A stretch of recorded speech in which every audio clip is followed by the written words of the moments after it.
Future Freddy Films.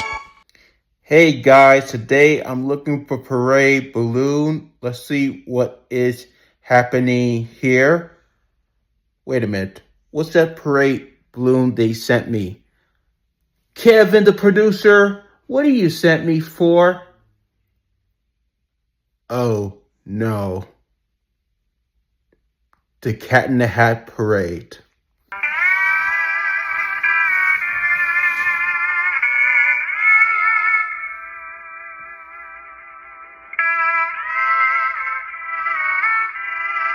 So, the reason why I kept voiding this Cat in the Hat balloon, I didn't feel confident enough to do this balloon history.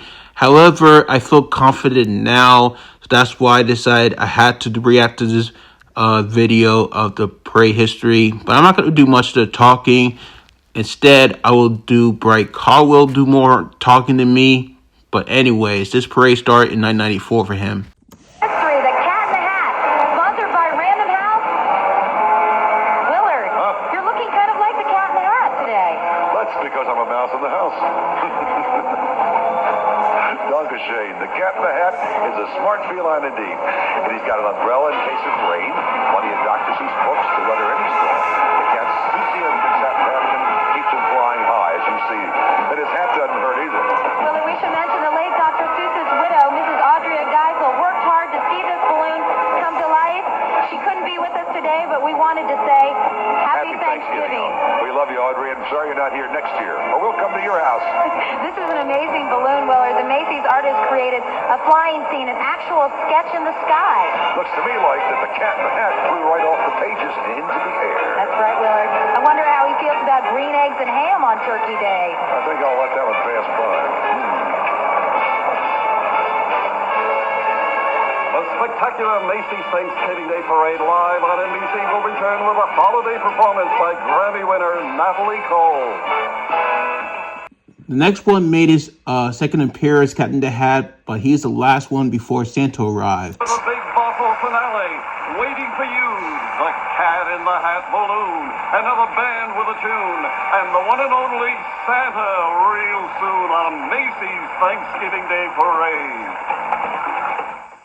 Willard, do you know the size of his chapeau? Yes, the Hamburg of our tabby is bigger than a taxi cabby. Crazy cat as big as that?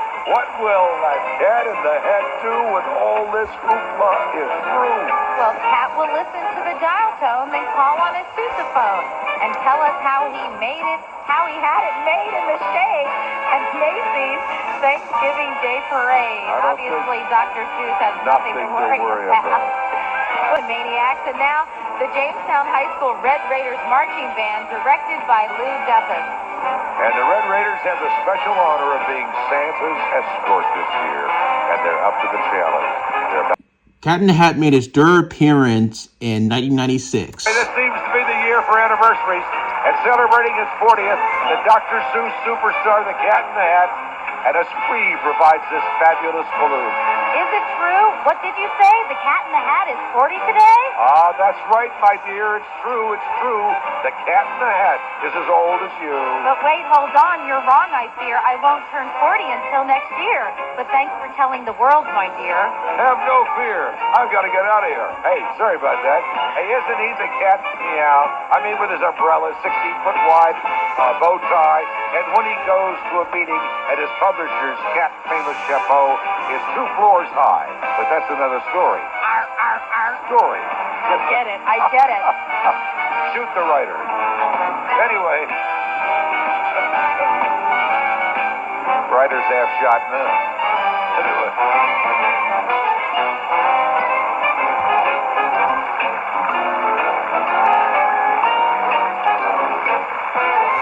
So long, Kit Kat. 1980.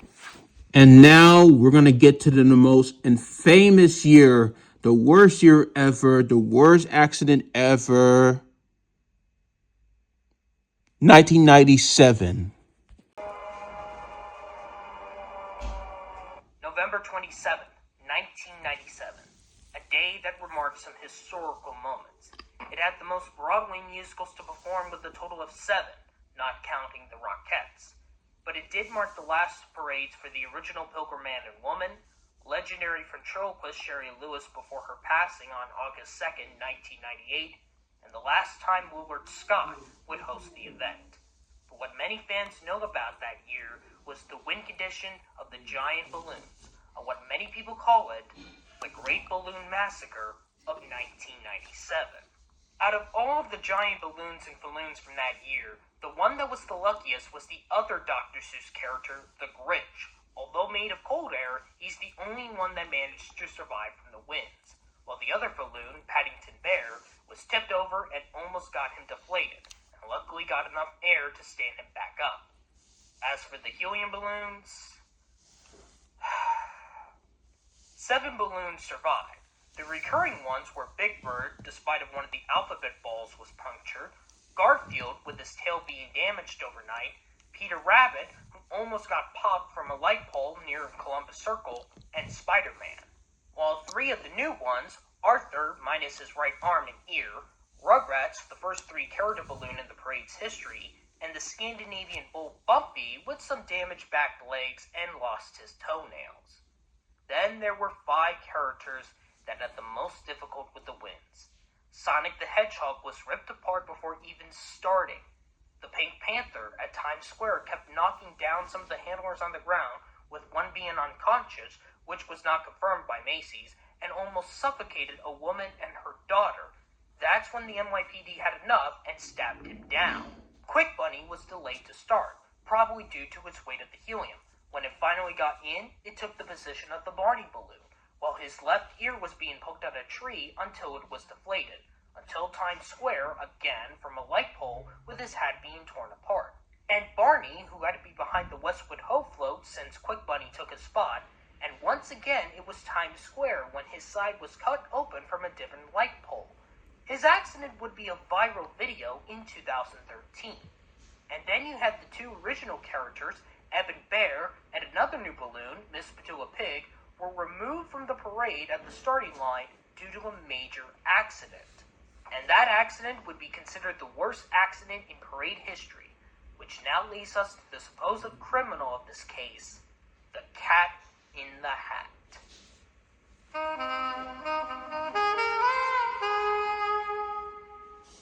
1997 was a big celebration year for the beloved Dr. Seuss character, as it marked the book's 40th anniversary, same as the Grinch. And he was being a good cat when he started. Despite of the high winds, Mother Nature was not going to stop him. Earlier, at 72nd Street, or show a previous year when the balloon was at Herald Square.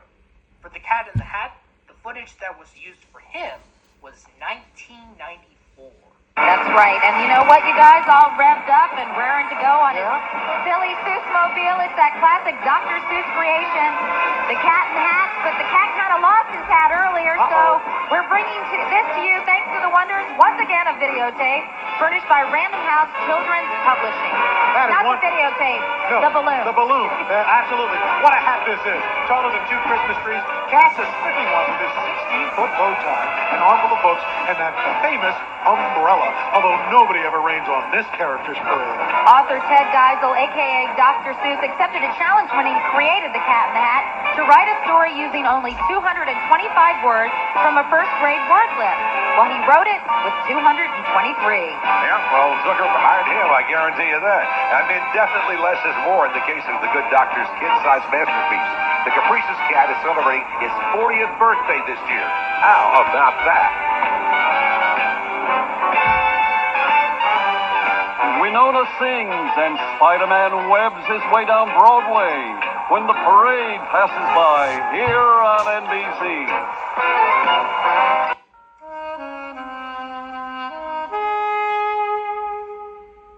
After the 1997 parade, negative news headlines were calling out Macy's and the people of New York City as stray cat, ill winds blow, havoc, and worst of all, she may not wake up. As well as with them getting a $385 million lawsuit. This is when Mayor Rudolph Giuliani set up a mayoral task force report to examine on what happened as well as with previous years. It surprised me how these balloons were operated. There had been times in the history of the parade where some of the handlers had a tough time holding the balloons. as big as they were, as strong as they might have been, these balloons did tend to sway too much left to right. This is when they decided to make some new rules of the balloons, starting for the 1998 parade and onwards. Number 1, the NYPD would have the power of the balloons to see which will fly or not, and even ground the balloons if it's out of control. It also depends on the weather. If the weather conditions really are too severe, then we just are not going to tolerate the balloons being flown at all. Critical. Number 2, new technology by having 1 or 2 utility vehicles to help control them, as well as with communication. We came up with a special system that's a combination John Deere, mover, aircraft technology and the attachment to the balloon, yachting technology and the attachment of the line to there with a capstan that can be controlled so that it can do all of the very, very, very unique things that we needed to do. Because you can't go to the store and say, hey, I need a Macy balloon anchor. This year we have 12 balloons that are in the parade. Each one has their own frequency. The pilot, the 2 assistant pilots, and the captain all have headsets. So now, instantly, everyone around the balloon will hear what's going on. Number 3, expand the number of balloon handlers from around 40 or 50 to around 90. And number 4, a size limit where balloons cannot be taller than 70 feet high, which means they would retire some of the old ones, like Bart Simpson, Woody Woodpecker, the Pink Panther, and especially the Cat in the Hat, which in total he has made 4 appearances in the parade's history. And probably Macy's will not have him as a balloon again, so the event wouldn't be reminded, except for the news media. Although these changes will be safe for the spectators in Macy's, that doesn't mean the story of the accident is not over yet.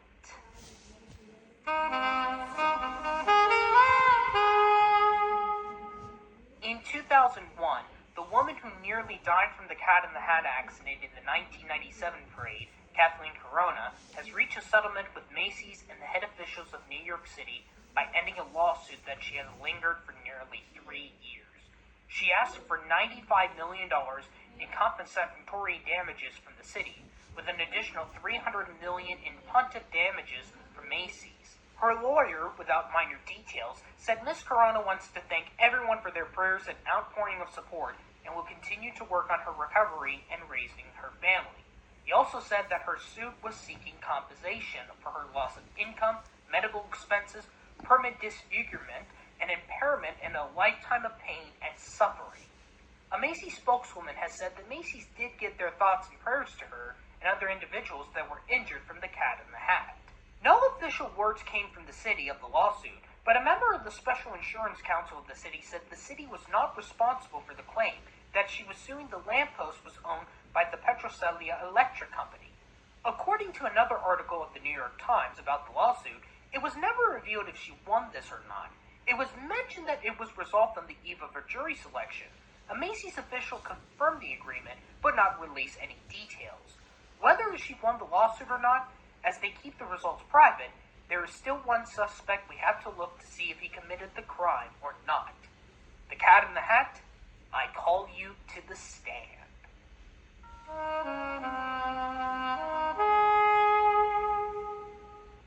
So we come into the moment to answer the question, guilty or not guilty? Granted, I am no expert when it comes to law, so I'm trying my best here with the research.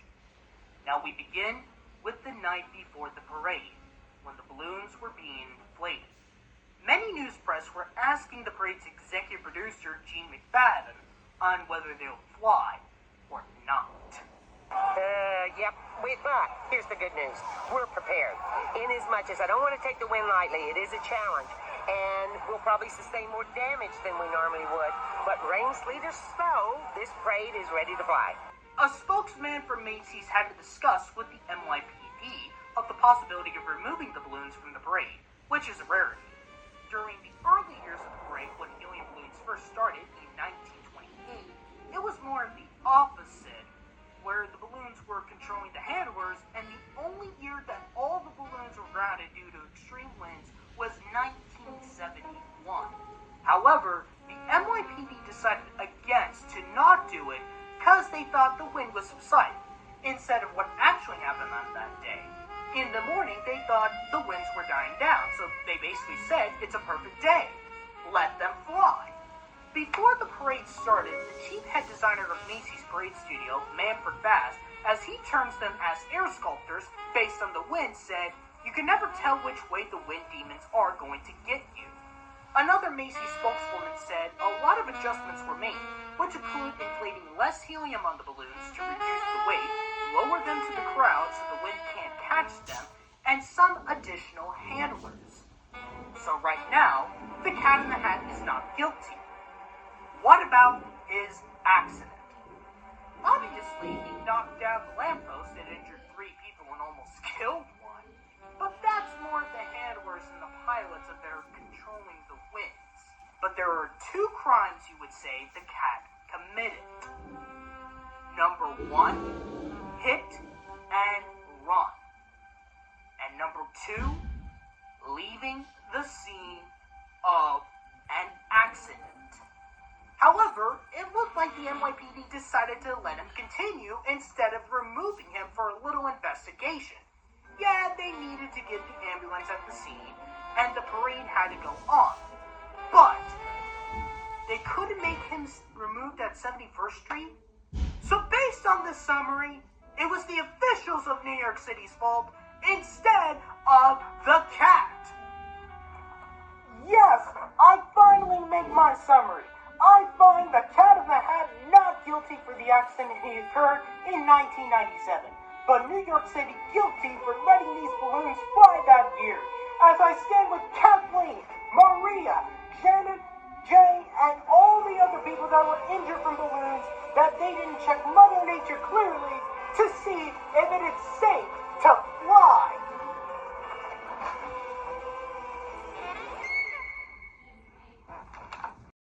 Thank you, Bry, for helping me out. Shout out to him. Check out his video of him, Cat in the Hat parade history. But anyways, like he said, is the Cat in the Hat innocent character or guilty? First, I have to say he is innocent. It is nowhere near the Cat in the Hat's character's fault. It's not his fault. Keep that in mind. This character of Cat in the Hat is a balloon, not the actual Cat in the Hat. Keep that in mind. And yes, he had a terrible accident and almost injured some people. But whose fault was it? First of all, it's the winds. The wind was the really cause of it. And second of all, it's actually the NYPD's fault. And why is the police fault? Because they allowed the parade to continue instead of canceling the whole idea of cat bringing here. So my final conclusion, the Cat in the Hat is not guilty. It's the police and the wind's fault, and the parade's fault too. So this is where I end this whole parade history balloon. So I will come back to do one next year in the fall. So to end this video, I want to wish you guys a happy Thanksgiving and most importantly, happy holidays. So thank you guys for watching, and I'll see you guys next time. Peace. I'm out.